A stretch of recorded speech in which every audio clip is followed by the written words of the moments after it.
नमस्कार साथियों, दिव्यम क्लासेस सीकर में आपका पुनः स्वागत है।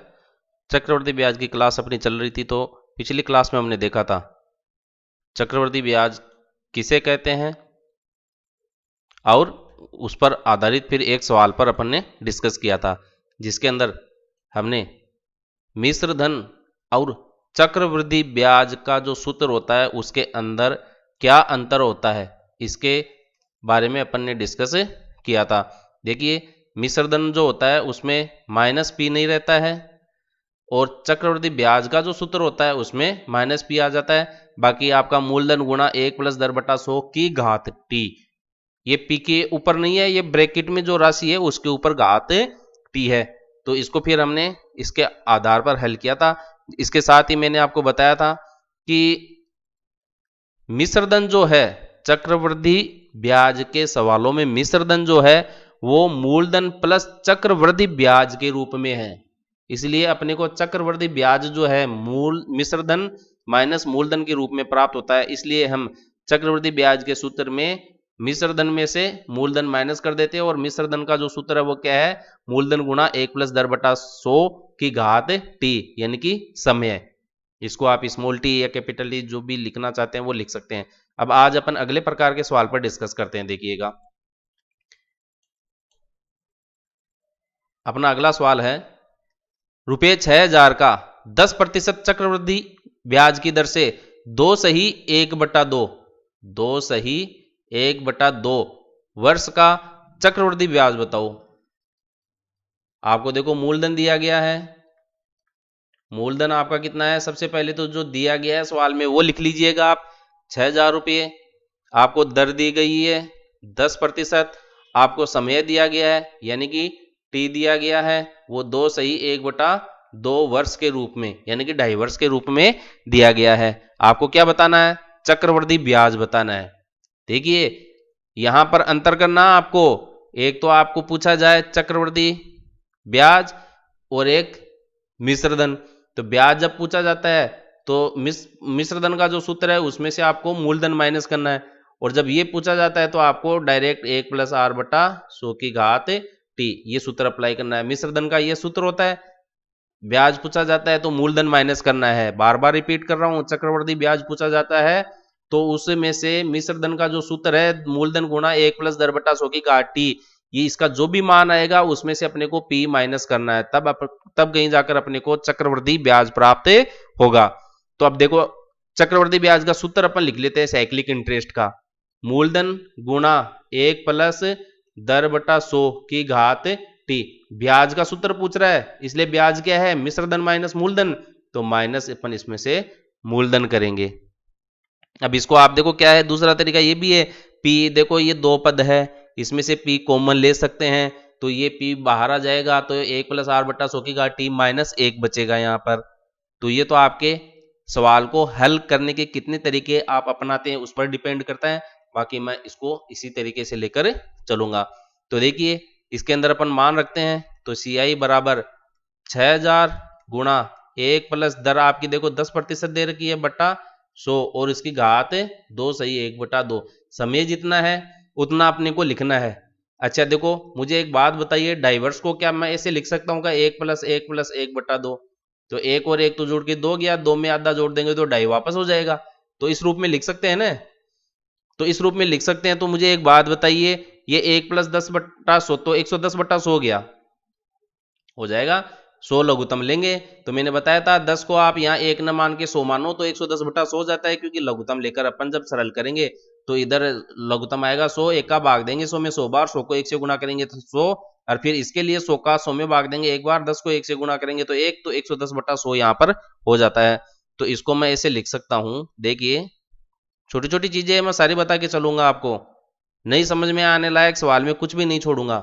तो इसको मैं ऐसे लिख सकता हूँ, 1 प्लस 1 प्लस 1/2। तो देखिए, हमने घातांक का जब टॉपिक पढ़ा था, घात और घातांक का, उसमें हमने देखा था कि जब आधार समान होता है तो घातें जुड़ जाती है। अब घातें जुड़ जाती है तो वो अलग अलग भी तो हो सकती है और वो गुणा में होगी।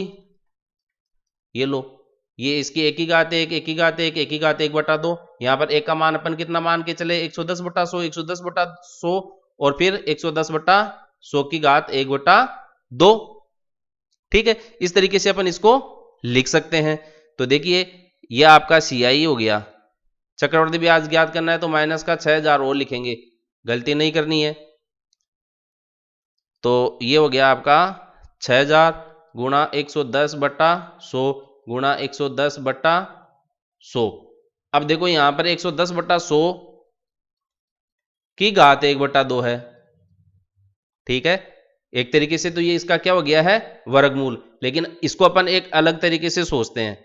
देखिए आप ब्याज जो चुका रहे हैं 1 से लेके 12 महीने तक, यानी कि 1 वर्ष के लिए चुका रहे हैं, लेकिन यहां पर क्या है, आधा वर्ष लिखा हुआ है।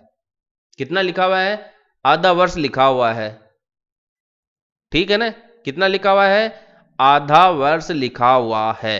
तो एक बात याद रख लेना, जब आधा वर्ष हो तो उस राशि में, उस पद में, आधा वर्ष हो तो उस पद में दर को आधा कर देवे। याद रखे, जब आधा वर्ष दे रखा हो तो उस पद में, यानी कि इस पद में दर को आधा कर देवे, क्योंकि ब्याज अपन आधे समय के लिए चुका रहे हैं तो हमें किराया भी क्या चुकाना पड़ेगा, आधा। तो किराया किस रेट से चुका रहे हैं, 10% की दर से, तो आधा किराया कितना हो जाएगा, 5%। सिंपल सी बात है, थोड़ी सी कॉमन सेंस अपन ने यहां पर अप्लाई किया है। ओके, तो यहां पर इसके अंदर अपने को दर 110/100 न लिखकर अपन कितनी लिख देंगे, 105/100 लिखेंगे। मैं यही चीज आपको समझाने की कोशिश कर रहा हूं। ओके, तो देखिएगा यहां दर अपन कितनी लिख देंगे, 105/100 लिखेंगे। तो आपका CI कितना हो जाएगा, 6000 गुणा 110/100 गुणा 110/100 गुणा 105/100, क्योंकि ये आधे वर्ष के लिए ब्याज चुका रहे हैं, यानी कि किराया आधा वर्ष का चुका रहे हैं। आधा वर्ष का किराया चुका रहेंगे तो किराया कितना ले रहा था, 1 साल का 10 रुपया, तो आधा किराया कितना हो जाएगा, 5 रुपए के रूप में। So simple. तो अब इसमें से अपन 6000 माइनस करते चलेंगे, लिखना आप भूलना नहीं है। अब इसको हल कर लेते हैं। देखो 3 बिंदी से तो 3 बिंदी कट जाएगी, एक बिंदी यहां से कट जाएगी, एक बिंदी इसकी अपन यहां से काट देते हैं। अब 5 का भाग देंगे तो 2 बार जाएगा, 5 का भाग देंगे तो 21 बार चला जाएगा। अब 2 का भाग देखो इसमें चला जाएगा 3 बार। तो अब जो को क्या बच गया, ये 121 गुणा 3, 121 गुणा 3 गुणा 21 माइनस का 6000 बच गया। ये आपका साइक्लिक इंटरेस्ट आ रहा है। तो सबसे पहले तो 121 को 3 से गुणा कर लीजिए, 3 एकम 3, 3 दूनी 6, 3 एकम 3 गुणा 21 माइनस का 6000। अब इसको 21 से गुणा कर लीजिए, 363 को 21 से गुणा कर लीजिए। यह आपको गुणा करना बहुत तेजी से आना चाहिए।